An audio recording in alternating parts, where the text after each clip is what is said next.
Hey guys, welcome to Coding After 30. Let me know if my mic is doing great, if you guys could hear me, and let me know if the audio is good.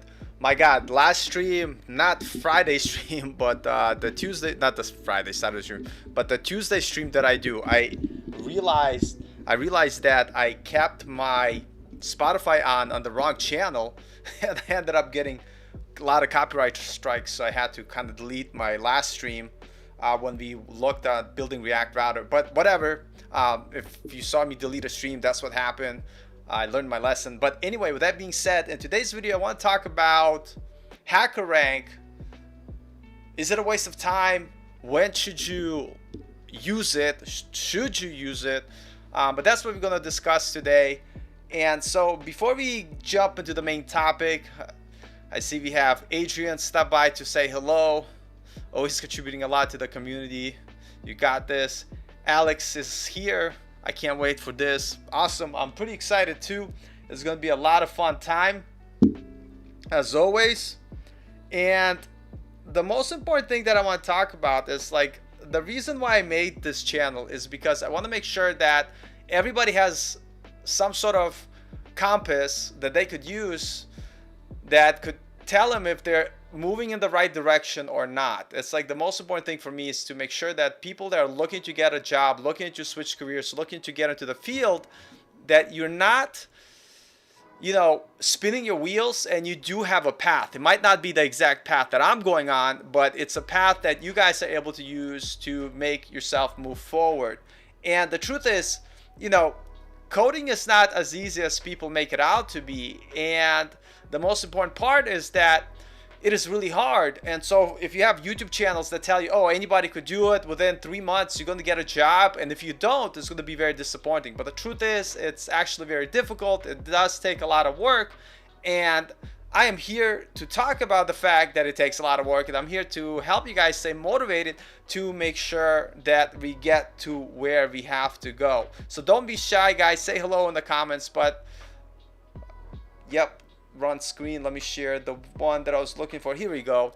So as you could see, users are still not watching the stream, but that's okay. I don't care, because the most important part is for me putting out this information to make sure that the people that are watching getting the most important up-to-date stuff that they need to be able to do to get a job. So HackerRank, and some of you guys, oh Paul, you said don't do algorithm data structures when you're learning to code. Don't use HackerRank, use code words instead. So why all of a sudden HackerRank? And that's what I'm going to talk about, why all of a sudden HackerRank.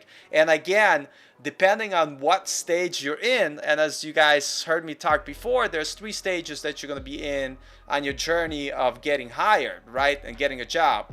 If you're on step 4, that means you're working. But the first 1, 2, 3 steps, which you heard me talk about, which I'll mention briefly and in more detail if you guys want me to elaborate. But number 1, you need to, step 1, learn a skill. Learn a tech stack that you understand. So if you're gonna do JavaScript and React, make sure you learn the basics so you're able to build stuff with it, right? That's step 1. Step 2, after you know the language, stop doing tutorials. They're a waste of time if you can't build anything from scratch. So step 2, it's where you start to develop your ability to build things from scratch. That's where you build your 2 to 3 projects for your portfolio. You get that going, right? And you have to accomplish step 2 before moving on to step 3. And step 3 is start applying for jobs and getting interviews. You need to make sure that your portfolio is strong enough that you're able to have people reach out to you, to get the interview. So if you step 2, you haven't completed it and you're not being able to get resumes, not resumes, you should have a resume too, but you're not able to get interviews based on your portfolio, you got to figure that out, right? Because all that stuff in step 3 is irrelevant. And this is where step 3 comes in. Step 3 is prepping for interviews. So if you already know language, if you already made 2 to 3 projects in your portfolio, you have a resume, you got the GitHub, you're on LinkedIn and you're looking for a job, this is where you start prepping for interviews. This is where you start prepping, doing the whiteboard questions, interview questions, making sure you're reaching out to recruiters, trying to talk to them. That's in step 3. So when do you start learning algorithms and data structures? It's in step 3. When should you start using HackerRank and why? Which is what we're going to talk about in this video. But if you were to do it, it would be in step 3. If step 1 and 2 is not completed, don't even bother with HackerRank. Don't even bother trying, because you're not going to get interviews to begin with. So what's the point of, trying to do something that's specific for interviews if you, number 1, didn't do step 1, which is learn to code. Number 2, you didn't do step number 2, build 2 to 3 projects for your portfolio that are getting you interviews. And once you're getting interviews, you might get a job. But if you're not getting a job in step 3, that's when you start focusing a little bit more on doing more algorithm and data structure training. And that's only if your portfolio is awesome, right? If your portfolio sucks, you got to fix your portfolio. There's no sense of learning algorithms or data structures.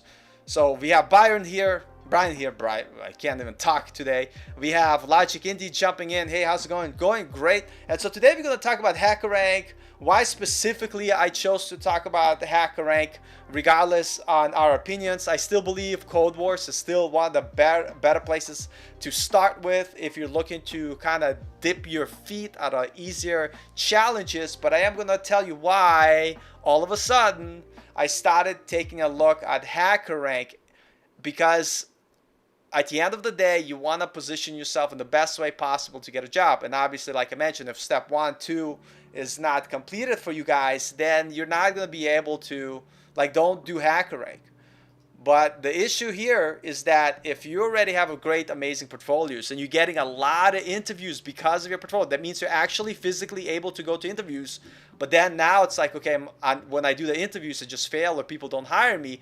And if you know it's not your portfolio, it's got to be your interviewing ability. And that's when you have to start making sure you know all the I'm going to use React and JavaScript as an example, but this is where you use the, all of the common JavaScript questions, all the React questions, and then basic coding challenges, like can you build this in React? Can you build a basic form in React? Can you build simple form in JavaScript, right? Stuff like that you should be able to do. But we're gonna talk more about it, and if you guys have any questions, ask away, because we're here to talk, right? I don't want to just make a one-way conversation. But HackerRank, right, it's a website for companies and for developers. And this is kind of like the part that I want people to kind of take a look at. This portion that says for companies.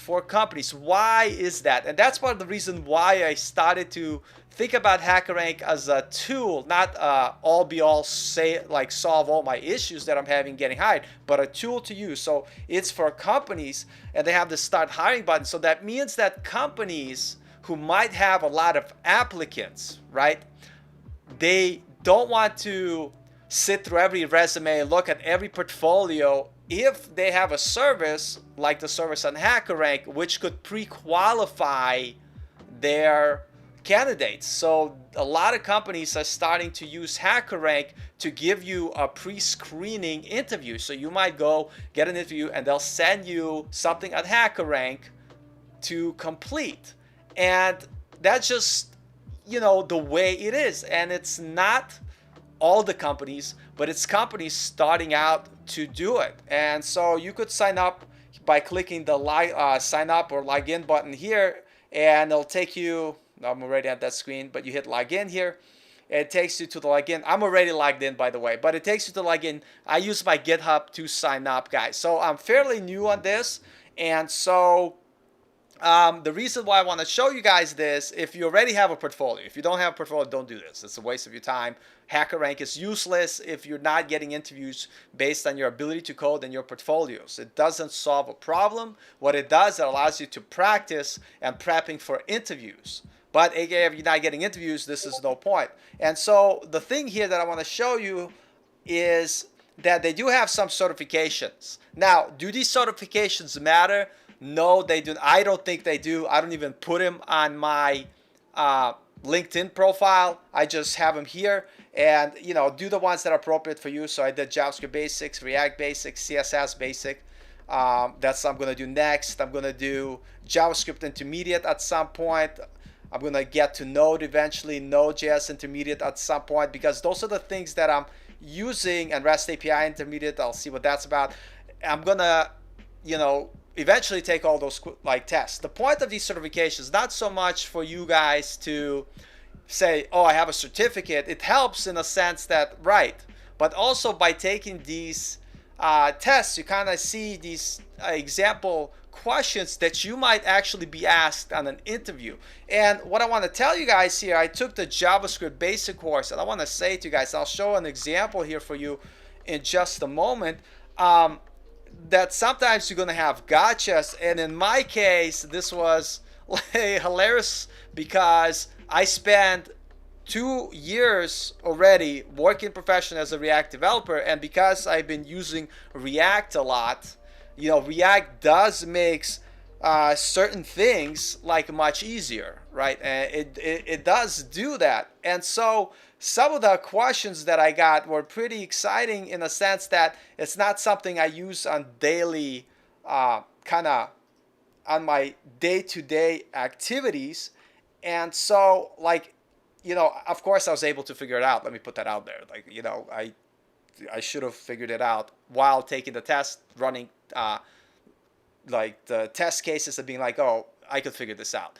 But the idea is you might have some gotcha. So I'm going to quickly share this one just as an example. Let me share my screen here. Because when I tell you to learn JavaScript, definitely learn JavaScript, definitely learn React. But when you start going to interviews, the fact that you've been learning one thing doesn't mean that you might not get surprised. So one surprise I had was this idea of using JavaScript from the standpoint of object-oriented programming, which in my case, since I'm doing React all the time, we don't do any of that. And back in the day, we did use classes. So, and also because I did C# in my past job, I was able to figure it out and come up with the answers fairly easily. But for some of you guys, if you don't kind of anticipate it, it's very easy to kind of get, cut up. So what they wanted to see here, I'll use the first example, is they wanted you to create a simple class, right? Because they wanted to see, do you know how to create classes? And so they wanted the class to have a username in it, like to store, and they wanted to have 2 methods. Get username should return the username, and then set username, you should be able to set the user, right? And then, second, this is something that they wanted to test. They wanted to test inheritance. Do you understand how it works with using class ES6 syntax here? And so that's kind of what I did here. I created a chat user class, and using extends user, I'm able to pass the previous class from above, and I have access to username or the things that I added to this constructor. So and super is basically what you use to pull the information from the initial class that's the parent. And so I had to show that I know inheritance and showcase that I'm able to add another class and use it in this new class that I created. And this one, they wanted to see get warning method, get warning count, and you should have been able to run those methods and show them to the screen. So if I type warning, which is basically, oh, I can't type. 1 second, guys. Where did my screen go? Oh, here we go. Warning. And I do dot get warning. It basically will call the get warning method from here, and it will add a warning. It's not a function. I'm breaking stuff here. See, I already broke it. Oh, give warning. It's not get warning. So if I do give warning, what it will do, it will fire the give warning, and it will add a warning to this additional warning here. And if I do warning dot get warning count, I'm going to get the warning count from like before, and it prints it out here to the side here. Regardless, that's not the point. The point is that you have to have the basic familiarity of how to at least use the class syntax, use the constructor method to add your fields here and be able to create basic methods. Then the second question, which is along the types of, classes, because there's not real classes in JavaScript, it's syntactic sugar. The next question was create a factory function, and they specifically said not a constructor function. So that means you had to know the difference between a constructor function and a factory function. Basically, constructor function you call with when you want to use it, you call it with a new keyword if it's a construction function. But factory function, you call it just like you would normally here. And so you need to learn how to write a factory function, have some stuff in it, create some method inside that factory function, and be able to return those methods to be used the same way you would use it in class. And if I were, this was not on the test, but I would say also recreate the same example, right? But use a constructor function. So the point is, it's not that we need to learn everything, but we need to be aware of the type of questions that people are going to ask. And the reason I'm talking about this now, if I didn't do HackerRank and do under their certification, their basic React JavaScript test here, right, then I would not see the type of questions that I might actually encounter in the interview. So it's a great, helpful kind of way and skill to be like, hey, what kind of stuff are they covering? What do we really need to know? What do we have to do? And here's the thing that I want to show you guys here.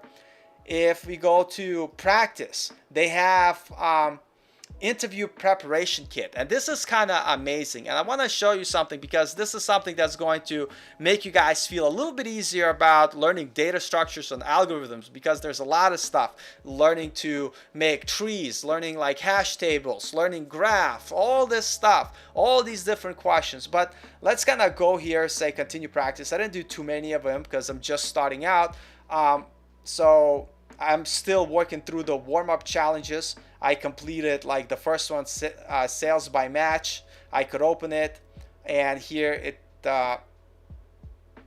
basically shows you where to enter your code and stuff like that. And so you're able to practice and test. And so going through the warm-up challenges, you kind of get to see like, where do you stand and what should you learn next? But that's also besides the point, right? This is the part that I want you to look at. Look at they have like array methods that you could use and different challenges, which is great.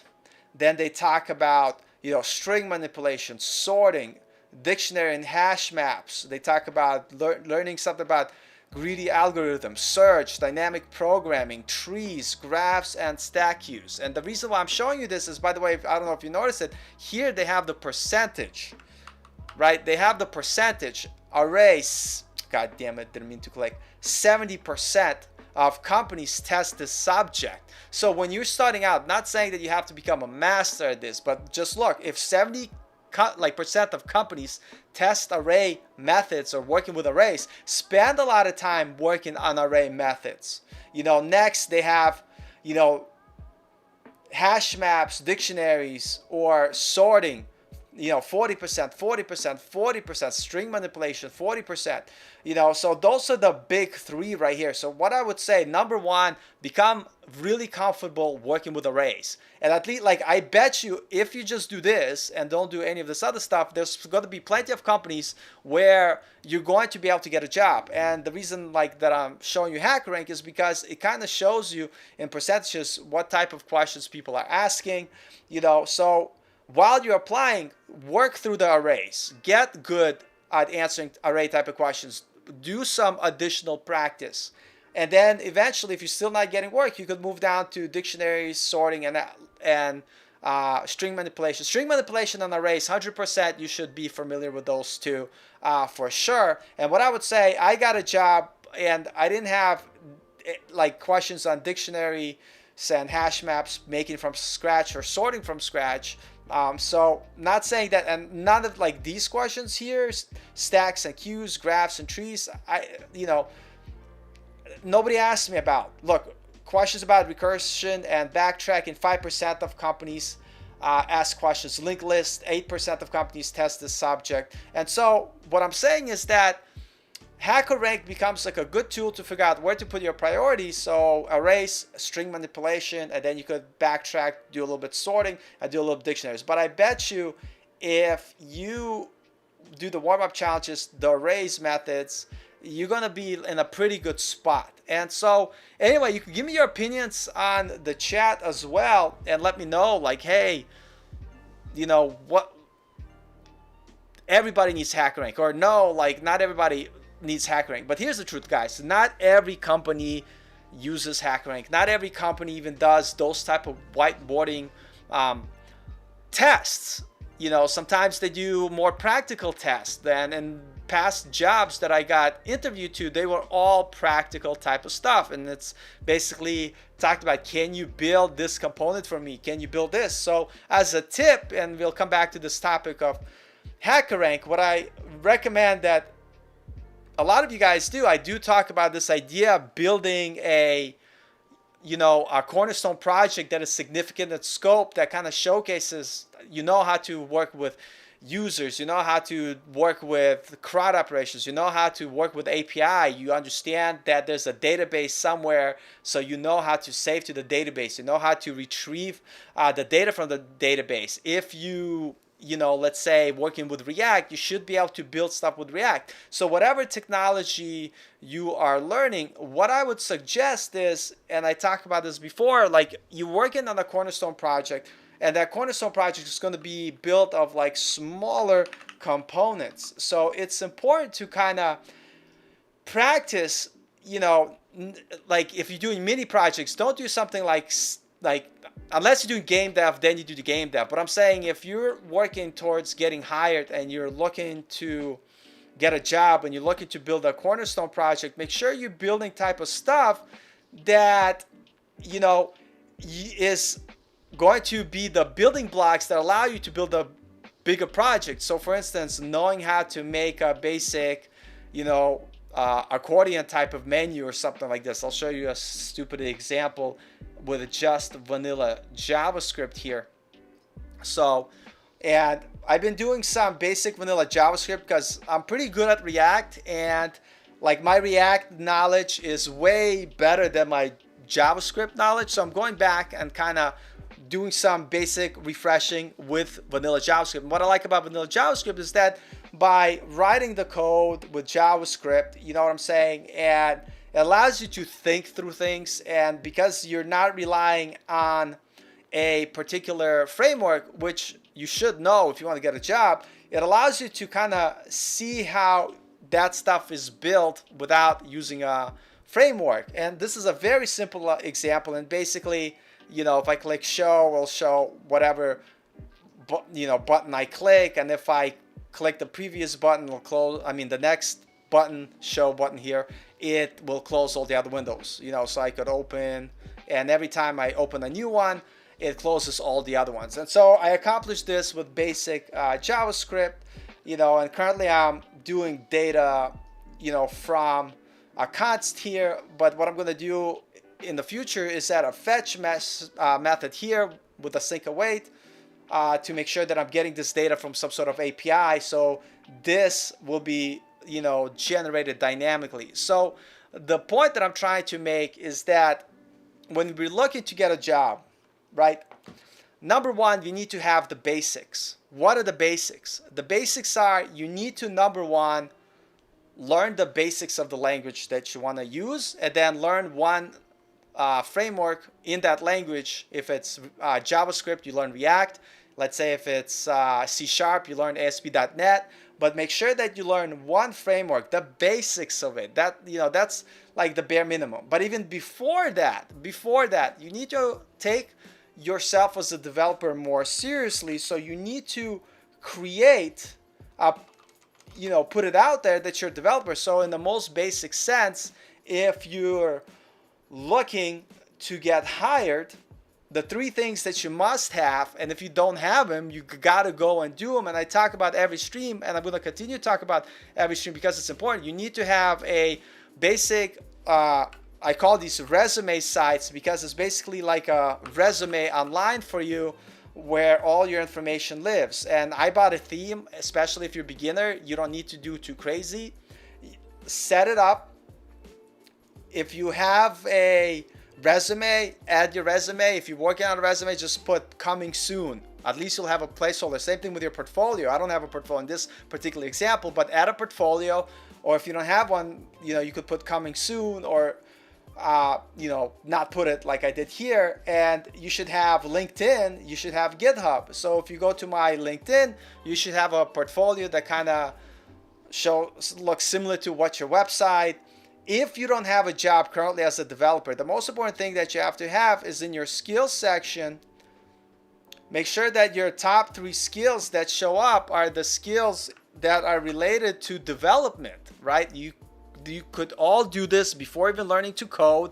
Set up a personal resume website like this. Set up, your LinkedIn profile. And as you build experience, of course, you could add to that. And finally, make sure you have GitHub going where you're able to showcase, that you're being productive, right? You don't want your GitHub to look like this, right? You don't want it to be empty. Like, hiring managers might go to your GitHub, and if they see this, they'll just move on to the next candidate, right? They want to make sure that you're showing that you're doing work, right? They want to see this. They might not click on every object here to check what your code is, but they want to see that you are being productive and you're doing what you need to do to move ahead. So number one, before HackerRank, before anything, the checklist is create your resume website, create a LinkedIn account, and make sure you're on GitHub. Let me know in the comments if you already have all 3 of those and if you want to share the links. By the way, we also have a, what do you might call it? Discord channel. So if you guys would like to join us on Discord, have some fun there, here's the place that you could go. I'll put it in the comments here for those of you who are interested. And yes, so let's come back here talking about HackerRank. But the basic idea, make sure that Prerequisites have a resume site, have a LinkedIn, and have a GitHub. And if you want to go the extra mile, create a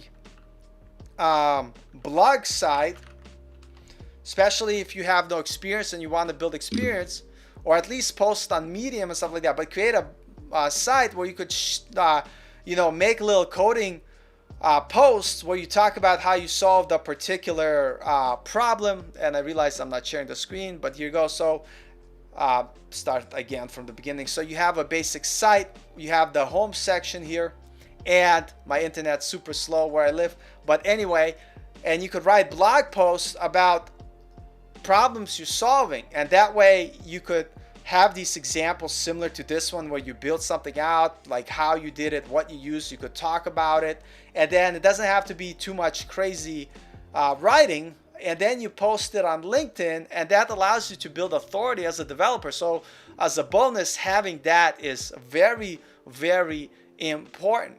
So the question is, when should you be using HackerRank? When should you be using, learning about algorithms and data structures? When you have the first 3 things that I mentioned. You learn a basic language, you learn a basic framework, and you're no longer doing tutorials. And you're starting to work on building projects from scratch. And then in step 2 of your journey, you build 2 to 3 projects for your portfolio. They have to, not be like basic, simple apps but they need to be complex enough, especially at least one of them. And I call that our cornerstone project, which basically showcases that basically what you're doing in terms of using the language, using the framework, knowing how to communicate with an API, doing the full CRUD, create, read, update, delete, and you understand that that data somehow is stored on a database, and you understand either the way to write code to the API, where the API will handle that to you automatically. Or if you're using something like we're using in our community project, we're using Strappy, knowing how Strappy connects to the database and does that, even though all of that is done behind the scene, know the big picture. And once you have a portfolio and you're able to get interviews, but you're still not getting hired because, let's say, you're not doing well on the questions, and you're not doing well in cases where they do ask you to do whiteboarding, that's when you go on HackerRank. That's when you start focusing, and that's step 3. And you know what? I know plenty of people that did step 1 and 2, started interviewing right away, and there's obviously chance of luck, but they got a job where they asked them basic language-specific questions, and instead of asking whiteboarding questions, they had them do basically a little project, you know, like with React or JavaScript or HTML and CSS, and that's what they based their hiring process on. And so those people got hired, so they never made it to step 3, where they were going to learn data structures and algorithms or using HackerRank. But if you're still not getting hired, this is something that you want to start doing, and especially if, like for instance, there's a company that I want to interview to, I know they use HackerRank, and so I'm using HackerRank because I know that those are that company is going to specifically use it. You know what I'm saying? And so that's why I'm like, you know what? I got to make sure that I'm doing what the company wants to do. If you guys have any questions, definitely let me know in the chat below. And let me know if this 6 o'clock time works for you guys wherever you are, or would you prefer, maybe if you guys are overseas, probably a later time would be not as good, but doing like a 7 p.m. US Central Time, so 1 hour later. Try to figure out what's a good time for the stream, but regardless, anyway, so that's the thoughts about HackerRank, and we could talk more about it. You know, should you do it? Only if it's a requirement, like it's a requirement at my job that I'm trying to apply to. They might test me with something from HackerRank. Like I said before, you don't need to know everything, and based on the HackerRank and some of the senior developers that I talk to, as long as you understand how to manipulate arrays, that's 70% of the work. You know what I'm saying? So a lot of the stuff where, you know, sorting and dictionaries, string manipulation you should be very comfortable with too. But sorting and dictionaries, like I'm like, probably not important, especially if you're just looking to get started as a junior developer and you're not applying to Google and all this other stuff, not that important. So even if though you're using HackerRank, you don't need to do everything. And, you know, with that being said, you could also use Code Wars. So I'll talk more about that later, but more importantly, the most important thing that you guys have to do is you guys have to be building projects from scratch. And if you ever want me to do a portfolio review, let me know. And if you have questions, let me know. And the most important part, like, look, a lot of times, like, oh my God, like Paul is going to be one of those guys talking about HackerRank. I'm not going to be talking about HackerRank forever. I'm talking in specific use cases when you have an amazing portfolio and you're applying and you're getting interviews, you're going to interviews and you're bombing interviews because, you know, the type of interviews you're getting, HackerRank may help.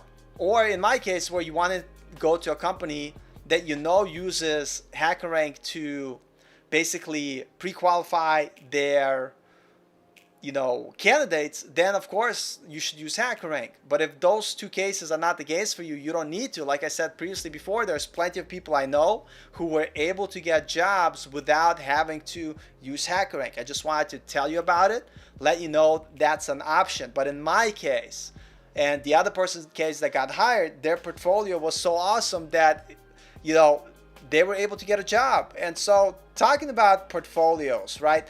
Talking about portfolios, I've been working on a community project. It's pretty stupid right now. I mean, it's not stupid, it's just not that far along. I'm working on it on my Tuesday streams. So if you guys want to work on a project together and just learn about React development and what I mean, what should a cornerstone project be.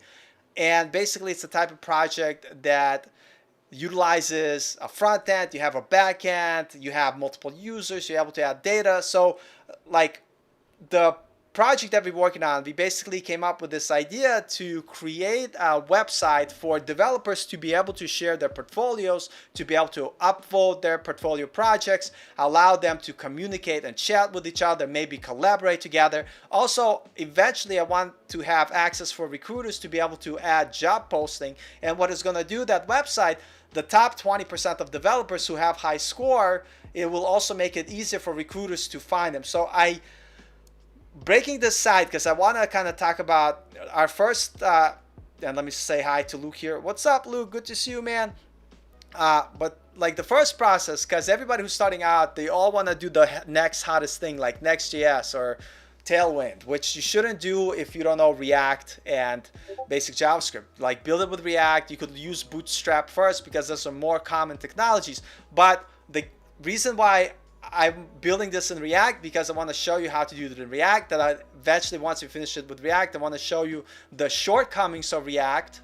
Also, we have Strappy as a backend, as an API, and then on top of that React application, we'll build another application, which I also started to do now, which is going to be Next.js, and that way we could talk by comparison the difference between React project, Next.js project, when would you use Next.js, when would you use React, and in our case for Next.js, stuff that we want to be SEO friendly and just more of like a presentation site where people could just view stuff, read stuff, like a blog that presents information. Next.js is perfectly fine. And for React side of things, we're gonna make like a backend, a dashboard. So when you come into our application, and let's say eventually you're gonna have a feature where you're able to manage the projects that you're working on, kind of like any project management type of thing, and then you'll be able to, you know, add bugs, add tasks, stuff like that. That's all gonna be on the back end of the application. But anyway, enough talking about that. Let me showcase kind of like the general concept here. And this is Next.js, and it's not complete yet, but I'm going to show you kind of like the basic layout. And this is not where we're at right now. We're still in the React phase of things, but I want to kind of show you at least part of it and talk about it. And so this took me probably like hour and a half to do today, maybe 2 hours at most. But let me share my screen here. So we're creating this thing called Dev Hunt. Dev Hunt is going to be like the front portion of the application.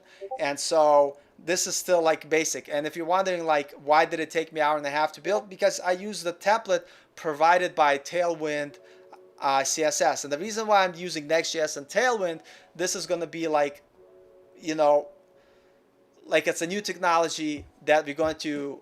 So let's take a look at the roadmap. The roadmap use React, Strappy, and GraphQL, and Bootstrap. And then the second part of that is creating this front-facing blog website, which is going to be like a kind of additional complementary website, which is going to be just a presentation website, which is going to have our homepage like this, which is going to have the top, you know, projects. Is going to show recent posts. It's going to have project page, developers lookup page, community page, where you could see what the community is up to, and the blog. And the blogs will be written by you guys and me, whoever is part of our React application.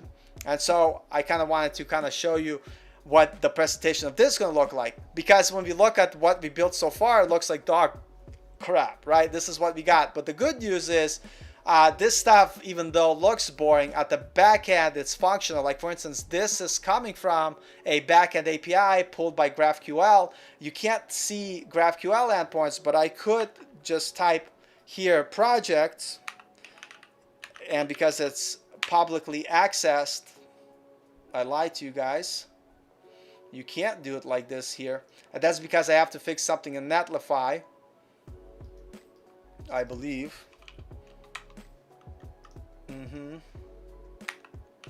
Yeah, Netlify has this weird like thing that doesn't allow you to do certain things like this. I gotta fix it, but just trust me, there's a back end point here where you could see the project, see the data. And anyway, the reason why I'm showing you this is because if you look at the URL, it's communityprojects.one.com. It is live hosted. Our backend is live hosted here. And I'm just showing you this. This is kind of like what we're building. Maybe it's boring for you guys. I don't care. Because at the end of the day, what I want to say to you guys is that you need to build stuff and you need to deploy stuff to production. That's how you, because this is like what you're going to do a job. And so if you're interested in following the Community One project, you're able to see what we're doing. It's already live. If you want to see it on GitHub, I'll share the links. This is for the community front-end code that you could take a look at. And then I'll also show our back-end code. And the reason why I'm showing you this also because I want to make sure I hold myself accountable that we move forward. So you could go to GitHub, you could check both these projects out, and then you could pull them, try them, break them, whatever you want to do. But the point is, right now it looks like crap. Eventually this is going to look very similar to this, except in this case I use Tailwind templates just to make it easier. In our case here, we're going to use React and Bootstrap. But the beauty of what I want to show you is that our backend here is going to power our both apps. It's going to power our React backend app. It's going to power our front-end client Dev Hunt website. And in the future, if we wanted to use React Native, our same backend would be powering our native iPhone built with React application. So our API will be consistent for all those things. I think that's super awesome. So if you have questions about the projects, you could always ask. But that's kind of what I want to talk about briefly here. And so I know you guys are quiet. I know you guys, are shy sometimes. But remember that it's because of you guys that I have, I'm happy to come on and do these live streams and talk about my experience. And the truth of a matter of fact is that learning to program, learning to code is a difficult journey, and you need to make sure that you are not repeating, day one activities for next 2 years. Like you're not doing, English level 1 for next 5 years. You got to do level 1, level 2, level 3. And that's the key to building your portfolio, building your projects, is that you constantly have to be upping your game. And if you're not going to do that, you're basically hurting yourself because you're not going to be able to progress as quickly as you like, and you're not going to be able to get a job as fast as you like. You have to understand that there is competition, and whenever you hear people say there are no junior developer jobs, what they're saying is that my skill level is not good enough to get the entry-level job that people are posting online. There's plenty of jobs. We have a girl who is a member on our community, and she was able to get a job with React. And she said there's a lot of jobs, there's a lot of opportunity. You just have to be good enough to be able to get and pass that initial interview. So don't lose hope.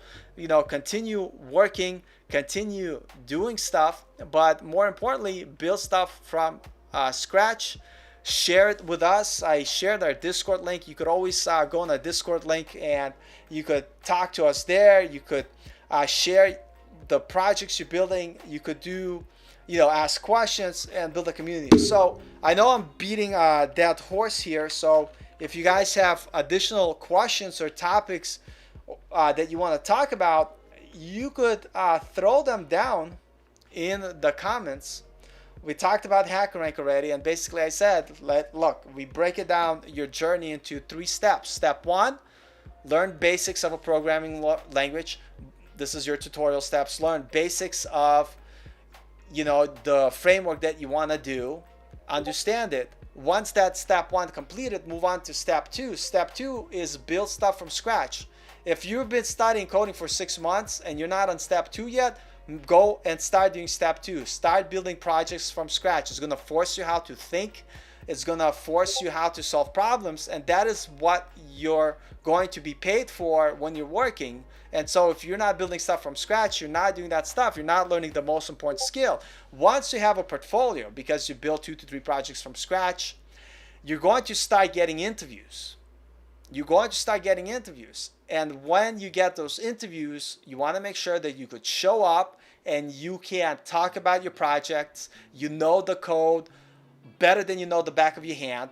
and you are able to discuss and talk about those things in the context of the interview. So that way, instead of them asking you questions like, how do you map through this, like array and do this and that, but instead you're leading the interview based on the portfolio project. And obviously that's not going to happen every interview, but it's good to take lead and always bring it back to the things that you've done. And if you leave a void in an interview, they're just going to say like, hey, how do you do this? How do you do that? But if you're doing an interview, like you're going to get interviews where they're going to do algorithmic questions. They're going to do all this other stuff. If you're living in a place where majority of the jobs, that's the type of interviews that they do, then this is where step 3 comes in. And I know plenty of people that got jobs through going through step 1 and 2. Basically learn to code and build an awesome portfolio, which had very good complex project. They were able to get a job. But if you're still not able to get a job, step 3 would be start using sites like HackerRank and go through their, interview prep. Do some of their test certificates just to see how your knowledge, stands out. Go through the HackerRank interview preparation kit. Don't have to go through all of it, but what I would say, go through the warm-up challenges, go through the arrays, go through the string manipulation, go through some sorting. That might be enough. And if you do need to work with dictionary hash shape, like you could do this here. All this other stuff, number one, is not asked as much on all the interviews. It's more specific to like interviewing with Google. By the way, if you looking to get a job with Google, great job. Like I hope you are very good at math. I hope you have a computer science degree, because those are the type of candidates they're looking for. But with that being said, there's plenty, like a lot of opportunities for people like you, like me, who don't even aspire to work at Google and just want to do web development type of stuff. And so there's plenty of opportunity, plenty of jobs. But I just wanted to show this to you guys to make sure that you guys, are man, there's 6 of you guys. Yes, we're killing it today. It's amazing. But that's when you use this. But bare minimum, if you're starting out to code, get a simple resume website set up. I'm just gonna iterate this again. Make sure you have a LinkedIn. Make sure you have a GitHub. And if you do have extra time, set up a basic blog so you could share stuff, on your LinkedIn profile. And then start building. Here's an example of a project we're building. This is one part of it. But you got to start, and the stuff that you're building, you want to make sure that you're deploying in a Netlify, or if you have a backend, you're deploying it on Heroku, because at the end of the day, what you want to do is have projects that are deployed and work, because that's what people want to see. They want to see that you're able to produce. That's the most important part. Like I know like a lot of people probably going to eventually hate me because I keep talking about the same thing, but I keep talking about the same thing because those are the same things that keep getting people jobs. And at the end of the day, you need to be focused on building stuff from scratch, building your portfolio from scratch, making sure you're able to do the work from scratch. And guys, if you missed the beginning of the stream, let me know in the comments. If you haven't heard my opinion on HackerRank and want me to kind of revisit it, I will do it. But I did talk about it at the beginning of the stream. So the good news, it's not the most important thing, and it's something you will do. Like it's the 20% of your journey that you start doing after you complete 80% of it. So number one, make sure you learn to code in a specific language. Let's say it's JavaScript. Learn the basics. Number two, learn the basics of front-end framework like React. That's step one. If you haven't done step one, HackerRank useless. Number two, make sure that you have 2 to 3 projects in your portfolio, and one of those projects is your cornerstone project. I showed some examples of what they are. We're currently building one live on our Tuesday stream. The reason why I'm doing it live on the Tuesday stream is because after a month, 2 months, 3 months, you guys are going to see the progression of my work. I don't prep ahead of time. I do it live.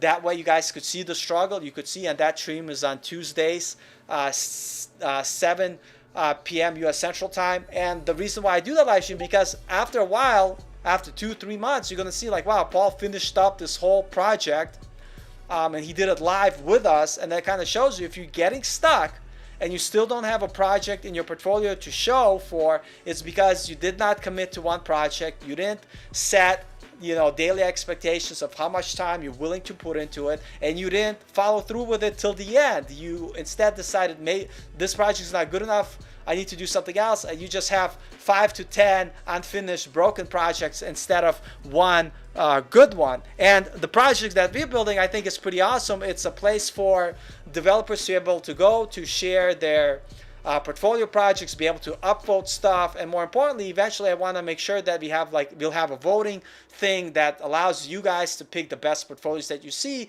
And what I want to do eventually have recruiters be able to go to that website and see the top developers, and they're able to connect with each other. And then I also want to add a job posting where people could post jobs or ask for help, whatever stuff. So that's what we're working on our Tuesday stream.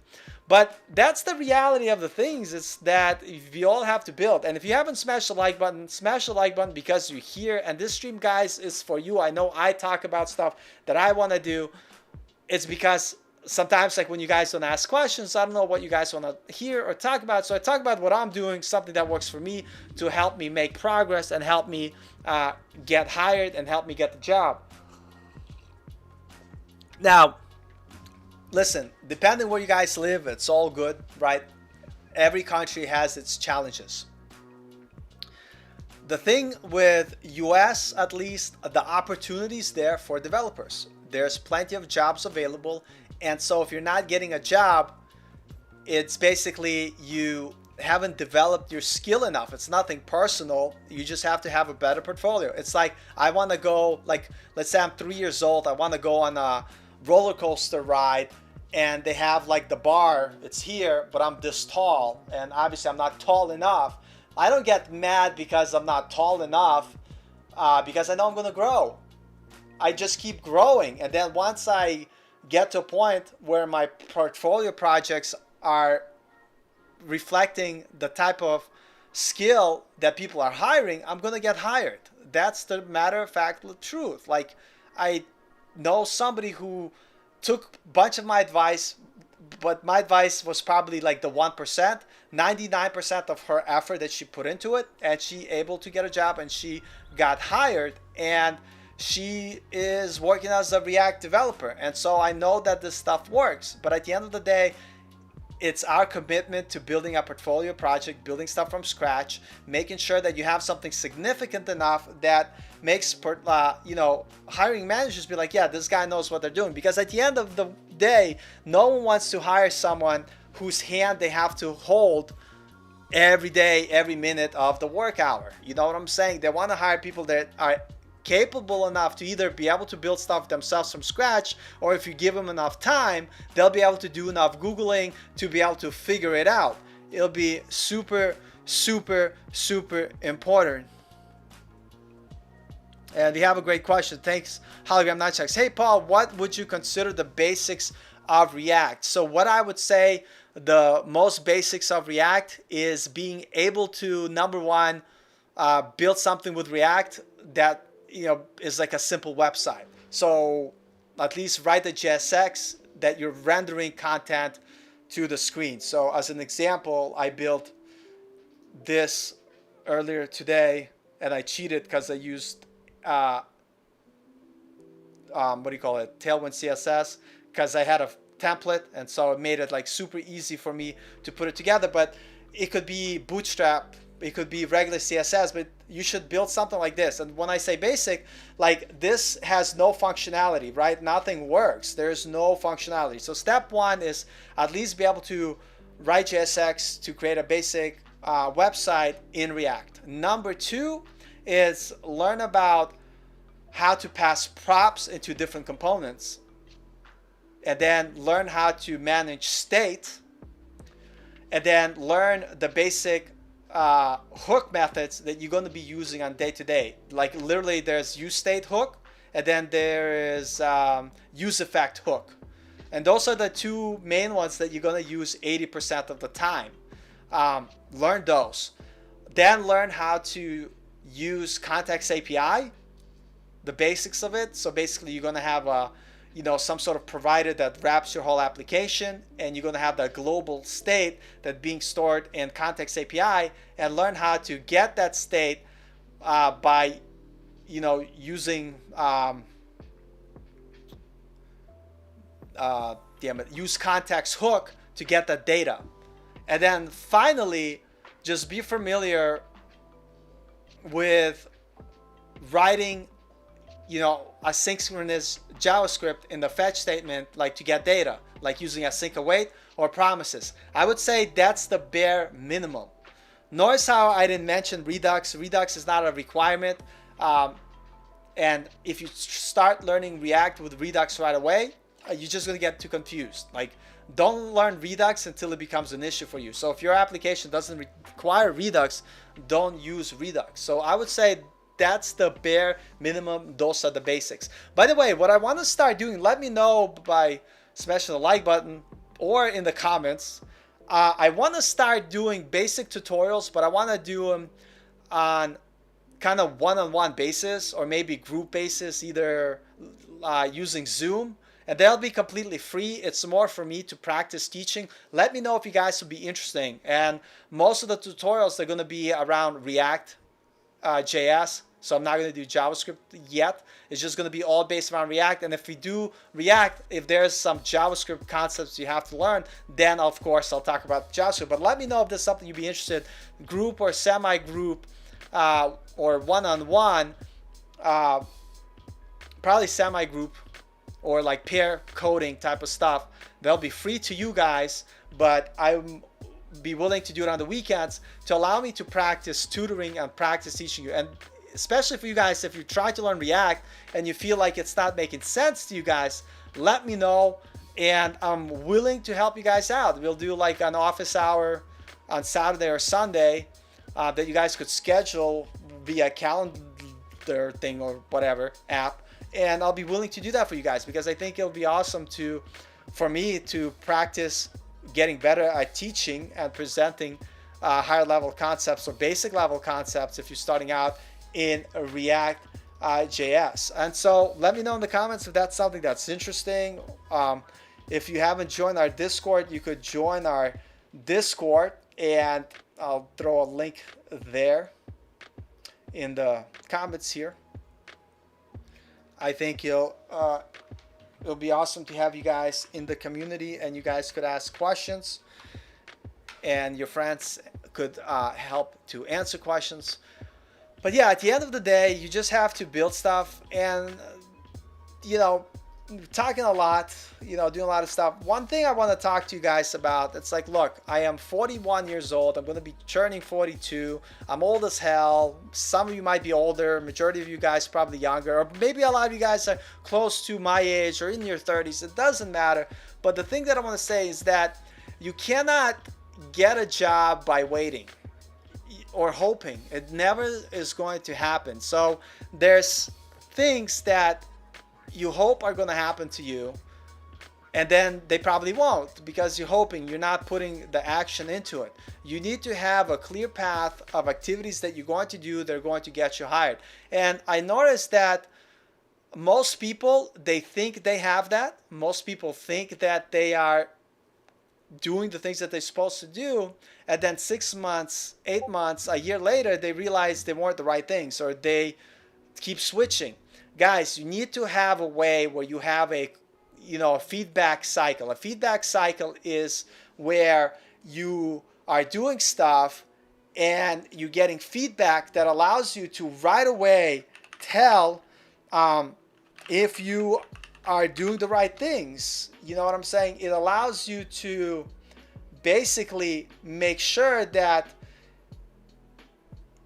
you are getting stuff done in a way that will not waste your goddamn time. You know what I'm saying? And like this is like a very important concept, and I know that a lot of you guys don't have feedback circles because you guys do stuff without knowing if it's the right thing, and maybe like it's not you, but I know it was a problem for me, and then eventually you just give up and you move on to something else, and you don't like try to figure out why you're not able to reach your goals.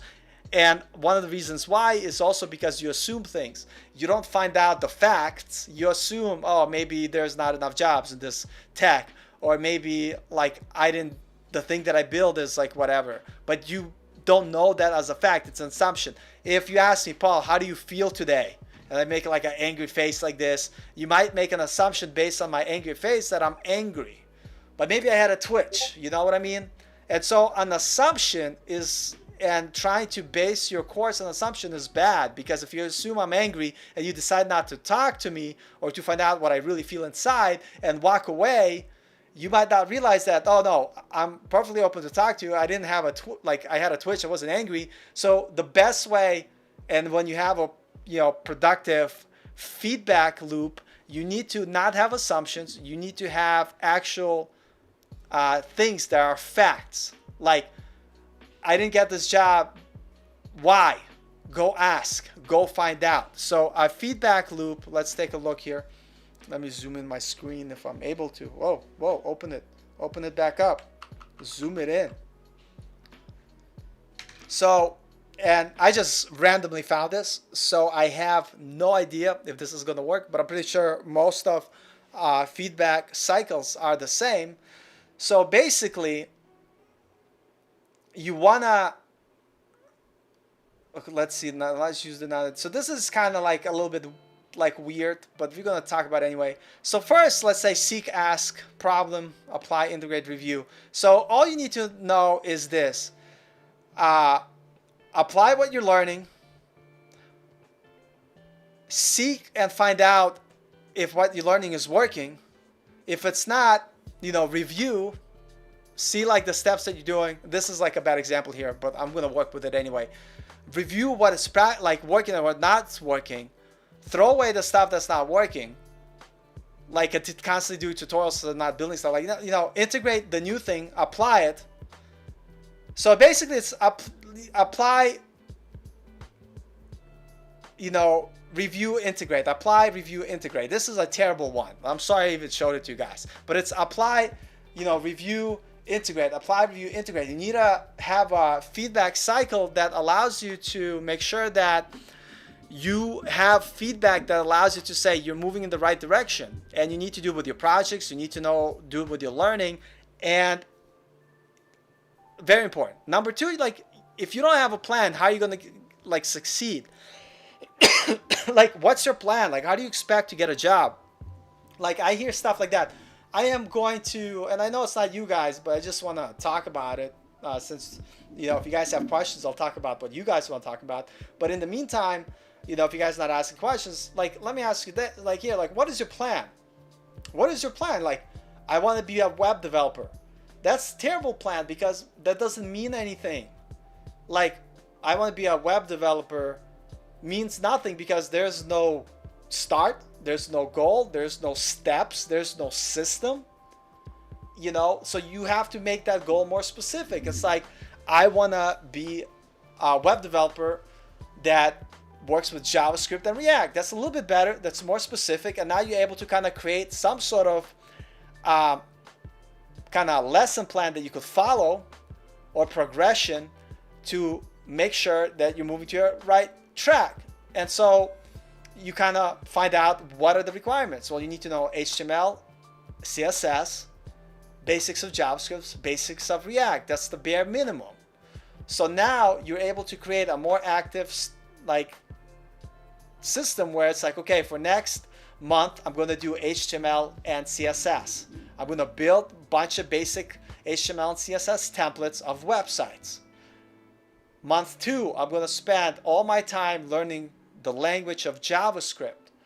When I get to DOM manipulation of a JavaScript, I'm going to integrate what I learned with HTML, CSS. Month 3, I'm going to change and focus on React and utilize what I learned from my HTML and CSS lessons to learn React. Month 4, I'm going to build projects from scratch.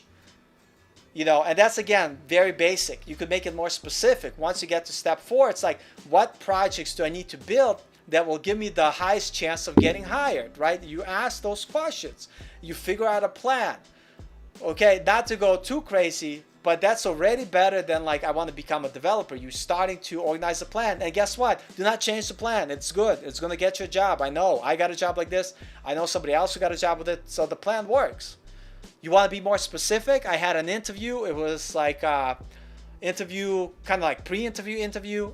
And I asked about what kind of tech they're using. What are they doing? They said they use React, TypeScript. They're using GraphQL. And they're using PostgreSQL. So guess what my portfolio projects is going to have for that specific company that I want to eventually get hired. I know the company that I want. I know they're hiring. I know the tech that they're using. So am I going to do PHP? No, I'm going to use the things they told me. React, TypeScript, GraphQL, and PostgreSQL database. You know what I mean? And so that's how you have to start thinking. But if you don't think like that and you don't have a system, you're going to think that what you're doing is not working. You're going to think your system is broken, and you're going to move to PHP. You're going to do Python. You're going to do C#.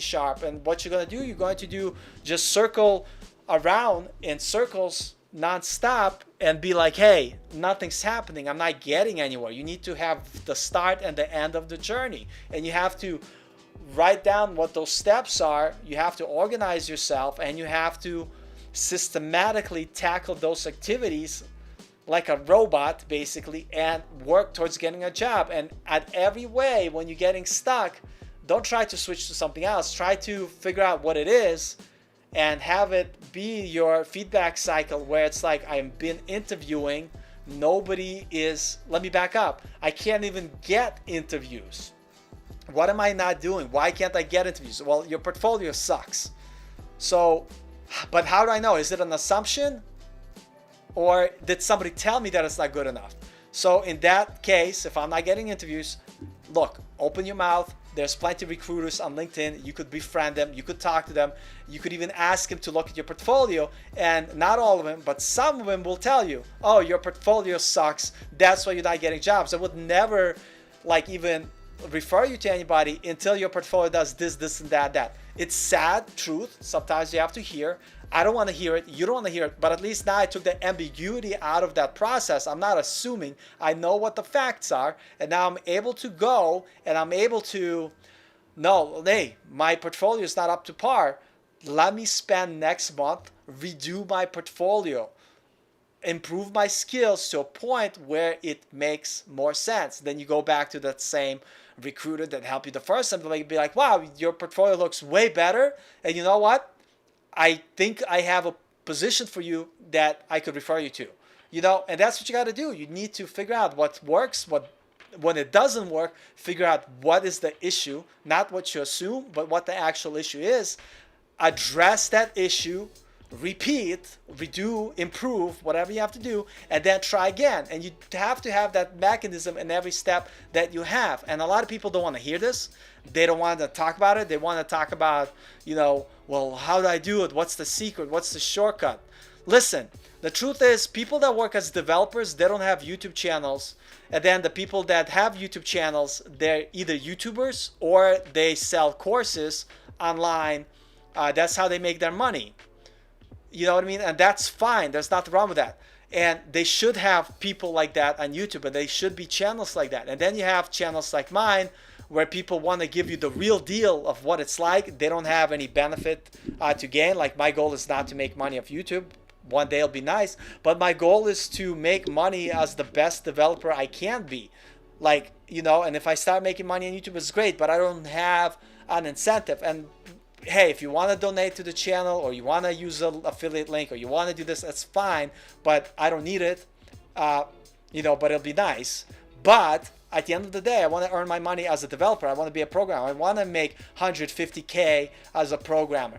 The advice I give you, it's not to sell courses. And if I see a course, you know, best courses so far that I really like are by John Smigler, especially for beginners, I will recommend those courses, regardless if I have a affiliate link or not, because I know it's good for you, because that's what I used. So I'm only talking about the things that I've done, the things that help me to get to the next step, and the things that I need to do. And the reason why I'm saying this to you guys, that you can't pay me money to talk about what it's like to get a job to talk about it in a more positive or more negative way. I'm just going to tell you the truth based on my experience. And truth is what going to set you free. We hear that expression because that's exactly it. You need to be honest with yourself. Are you doing the work that is required? Are you keep going at it? Don't give up. If you give up, you'll never make it. I just want to say that. You need to keep it up. You got to keep it going. And that's the fact of life. You're never going to be handed opportunities. You might get lucky and one might pop up and you are ready for it because you studied, that you were able to take advantage of the opportunity. And I know some people live in countries where there's not enough opportunity. And that's a fact. And then that's something you have to work through and have to work with.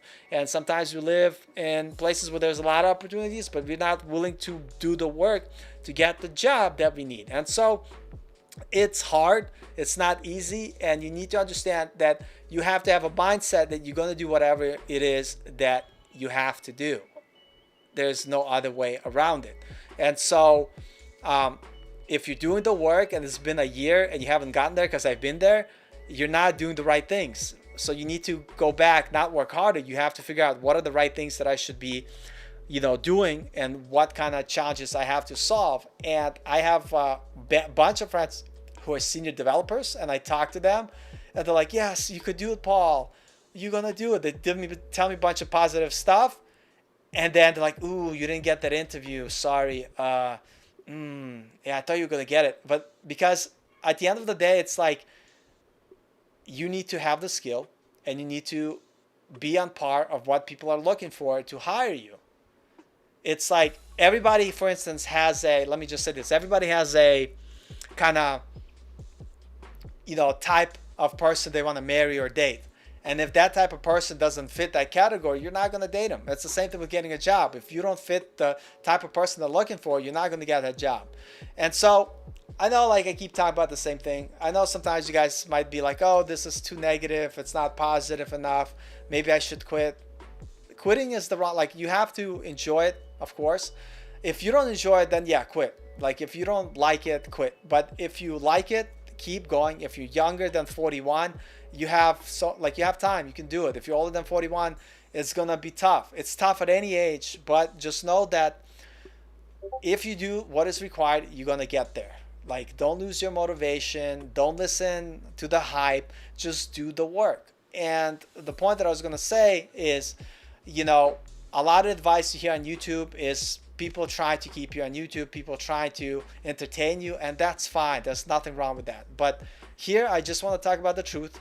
And I want to, even if you guys don't watch me, because I don't want you to waste your time by doing something that is not getting you to the place you want to be, not getting you that job, not getting you that employment. And look, 20% of people online are going to do what they say they're going to do. 80% of people online, they're going to continue watching other YouTube. They're going to continue switching and not building projects. They're not going to be doing things from scratch. They're not going to be upping their game. They're not going to be, and that's fine.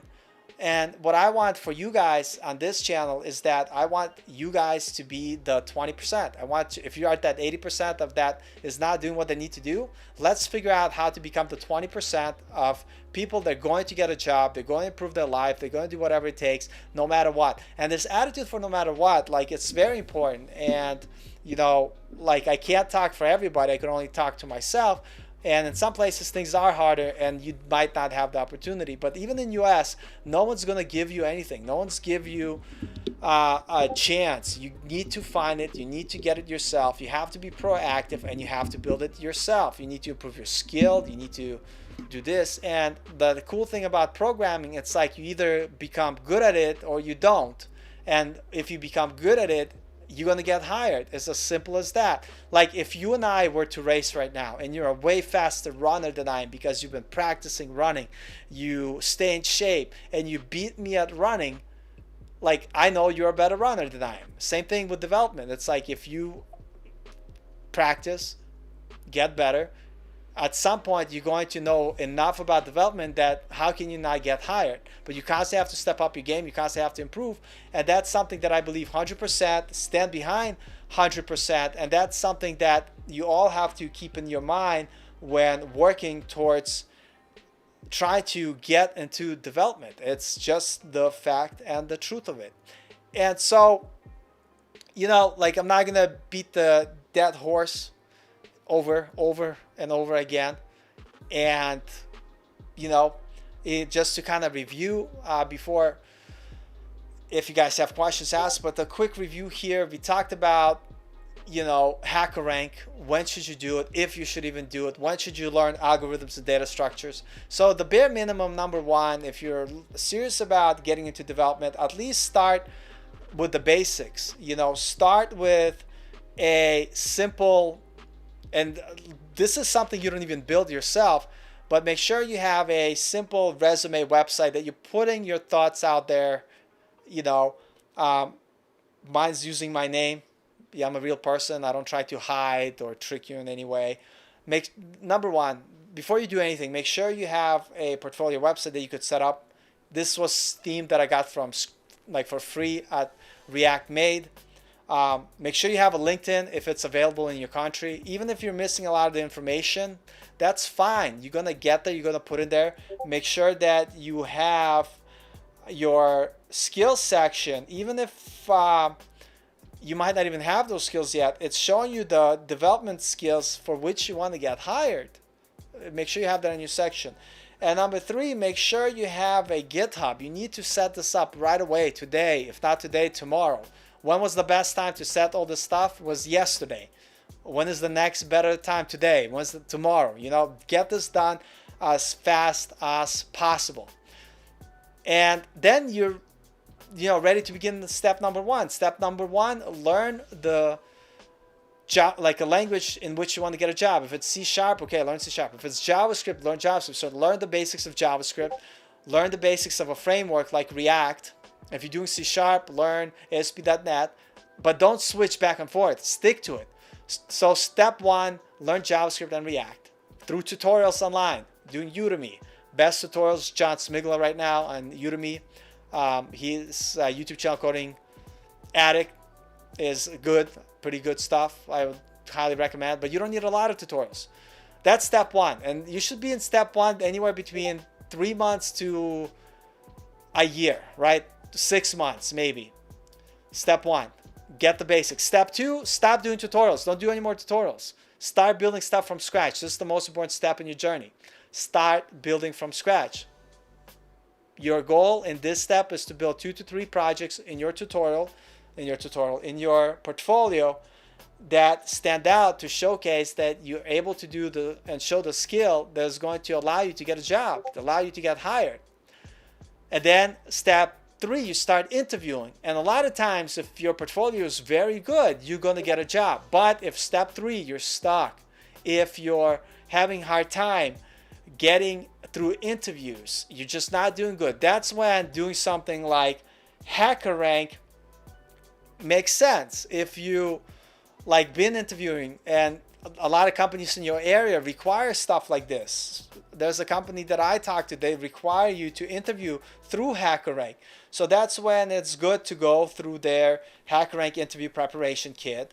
And if you're going to go through it, do the warm-up challenges, do the arrays, because 70% of companies ask the array questions, then do the string manipulation, learn about sorting, like the general overview, and stuff about dictionaries, hash maps, maybe, but as you could see, only 40% of companies ask those questions.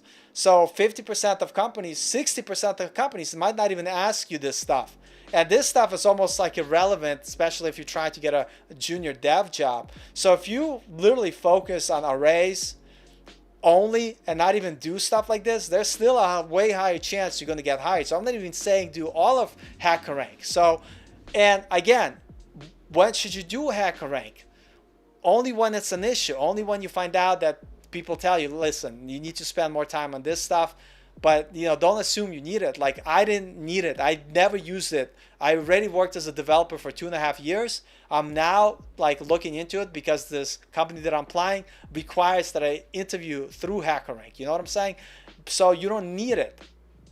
You could still get the jobs, but only if you did step 1, which you learned basic language, you learn a framework.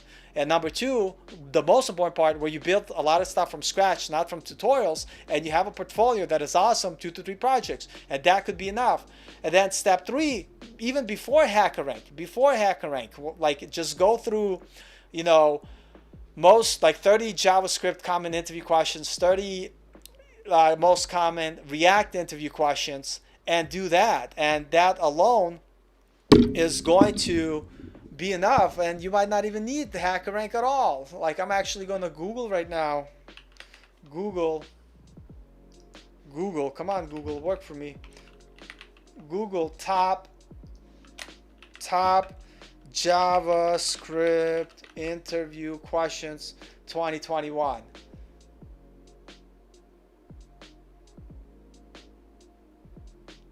So, like, let me share my screen here. Make this bigger. So there's no shortage. And, let's start with this one, JavaScript interview questions, right? Blah, blah, blah, begin level, intermediate level, advanced level. You don't even need to go through it. Just going through the beginning stuff. And so this is cool. Like, something like this will be amazing for you to prep. I'm actually just going to put it in the link here. And hold on, I'll get to the question. I just saw one from George in 1 second. And I'm going to just share this on the link just in case you're curious. And you could go through this to kind of see, like, question one, what's the difference between Java and JavaScript? And a lot of times, like, you don't need to know the specific, but you need to know, like, the basics, because a lot of people think Java and JavaScript are similar and think it's the same language. I know it's silly, but it's not. What is JavaScript? What are the data types in JavaScript? Undefined, null, Boolean strings. And going through, I'm going to save this for later just for me. I think this is good. But look, Google is your friend. And just doing this, like, if you know this, you definitely want to do this before, using HackerRank or stuff like that. Like, being able, and you do the same thing with React, and like, these top 50 questions are going to be more than enough for you to get basic talking points to be able to talk about, JavaScript in the context of an interview. And so, see, it's not rocket science. And I know you guys know this, but I'm just kind of reiterating that for you guys. So let's take a look at the comments here. George asks, I'm studying CS and have only taken 1 semester of Java. I see some job description wanting someone to know Java and JavaScript. What do they mean specifically, and how does Java work with JavaScript? So Java will probably be the back end, and you'll still be using JavaScript on the front end. So George, for you, if you're doing a computer science degree, it's amazing, it's awesome. And I think if you have the opportunity, definitely get the computer science degree. For me, it just did not make sense. I was already, like, older. I didn't want to go into more debt. Like, if someone says, look, we'll pay for your school, I'll go get a computer science degree. I just can't make that big financial sacrifice now. By the way, you're going to learn a lot of good general knowledge that is going to make you an all-around better developer. And eventually, because you're doing it through college, you're going to be studying the higher math. You're going to study higher concepts. You're also going to have introductions, like you said, to Java. You're going to learn C language. You're going to look at some, what machine language, what assembly is. You're going to learn some binary math. So you're going to learn some deeper concepts that I have to learn on my own. And like, those concepts, you might not need to get an entry-level job. You might not even need to get a mid-level job. But with stuff that you're doing, you will be able to apply to places like Google, or places where you are solving higher-level problems, because you need the knowledge of math and all that other stuff. And so that's amazing. But specifically in your case, you're going to get there. And since you're on your first semester, I wouldn't even worry about it. Just keep learning and keep moving forward. The one advice I would give to anybody who's in college doing CS degree is, don't wait until you graduate to start building a portfolio. Start thinking, like, every semester, what big project can you do to put in your portfolio? So that way, after 4 years of college, you're going to graduate and you're going to have 4 nice projects in your portfolio to showcase. And so, yeah, so that's pretty awesome. Yeah, and basically, keep it up. But for you guys, like, just make sure that you are pushing your learning, and you're not spending and spinning your wheels like I talked earlier. Like picture, wow, you could tell I'm getting tired. I'm doing picture within picture. Like, what the hell am I doing now? Let me switch back to a normal screen.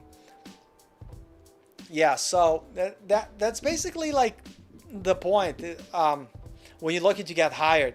And if you're joining this stream late, thanks for joining it. And we talked about a lot of stuff. We talked about HackerRank, when should you not do it, basic gist of it. You could always watch the stream, but you only do it when it's required, meaning you're interviewing with a job that requires you to interview through HackerRank, or you've been interviewing and your portfolio is awesome, but you're still not doing good on interview questions. So that way, doing HackerRank there. But there's plenty of people that I know that were able to get jobs with just basic interview question knowledge, like the one that I showed earlier, the 50 JavaScript questions, do the same thing for React, and have a great portfolio and be able to talk about portfolio. You're going to get hired. You're going to get a job. So let's kind of open it for some questions, guys. Listen, I know you guys are shy. I don't know what would be like a good way for me to kind of indulge you guys to ask more questions, because I want to make sure that it's not just me talking about my 2 cents, but it's about you guys, asking questions. And the questions could be whatever, like the chat, let me know, because at the end of the day, like, the thing is, like, I could give you my advice, but I'd much rather give you opinions and advice or helpful tips based on what you're doing, what you are, or the questions you're asking. So, if you guys don't have any questions, maybe we'll end it short. But honestly, listen, you're the community that makes this possible. So I want to be here for you, and I want to hear from you guys. You could ask questions in the chat. Let's ask some questions in the chat while I sip this coffee. If you guys have any portfolios you want me to review, you could also throw them down, links in the chat, or email me. I could share my email. If you want to do a portfolio review, we could do that for sure. If you want to talk about like what you guys learning, or if you have a question, are you on the right track? Also, maybe talk about the difficulties you're having, maybe where you guys are getting stuck. We could talk about that. So there's definitely no shortage of questions. But I'm going to tell you this: if you're like shy about asking questions in the chat about stuff that we're doing, like, you're probably going to be shy talking about things on an interview, and that's not a good thing to do in an interview. You want to be able to lead the conversation. You want to be able to talk about things. And so the more you practice asking questions, and the more you practice about talking about things, the better you're going to get. So if you guys have questions, let me know. Let me know in the chat. I'm here for you guys. I'm here. And it could be, anything. And any challenges you guys have, anything you guys are doing, definitely don't be shy. Otherwise, I'll be, hey, nobody wants to ask questions, which is okay. I get it. I used to be shy many, many, many years ago. Now no one believes me. I used to be shy. But that's the way things are. And if you guys ever wanna join us on Discord, you guys could do it via this link. If you are new to this channel and haven't subscribed, you guys could subscribe, and do all that stuff. But hey guys, I hope you guys stay strong. I love each and all of you guys. Keep up the work. I know it's a struggle. I know it's difficult. Keep it up. Keep moving forward. You guys could do it. If you have a job, that's amazing. If you're still looking to get a job, keep at it. I'm here for you. Don't be shy asking questions here. Don't be shy asking on Slack. If you ever want to do portfolio reviews, you could send them in our Slack channel. Not Slack, Discord channel. I just sent the link. And with that being said, guys, if you don't have any more questions, I'm just going to say, thanks for tuning in. I am some dude on the internet, and it doesn't matter how many of you guys I get. I just hope that if I could help only one of you guys to reach your goal and succeed, this stream and this channel would have like it's totally worth it. So thanks a lot for everything, guys, and I hope you guys have an amazing rest of your weekend, amazing time. Thanks for all your support, and I'll see you guys next time. And my light went bright. Why is this light going bright and brighter? This is ridiculous. Anyway, without any ado, I'll see you guys next time. And by the way, Tuesday night stream, before I go, we're building our awesome project. So if you want to build stuff together, join us on Tuesday, US Central, 7 p.m. time. It's completely crazy stream because I don't plan for those. We just work on the project. But with that being said, good night and good love, and I'll talk to you guys later. And thanks, Hologram Nunchucks. Love the support. Love having you here. And we'll see you next time.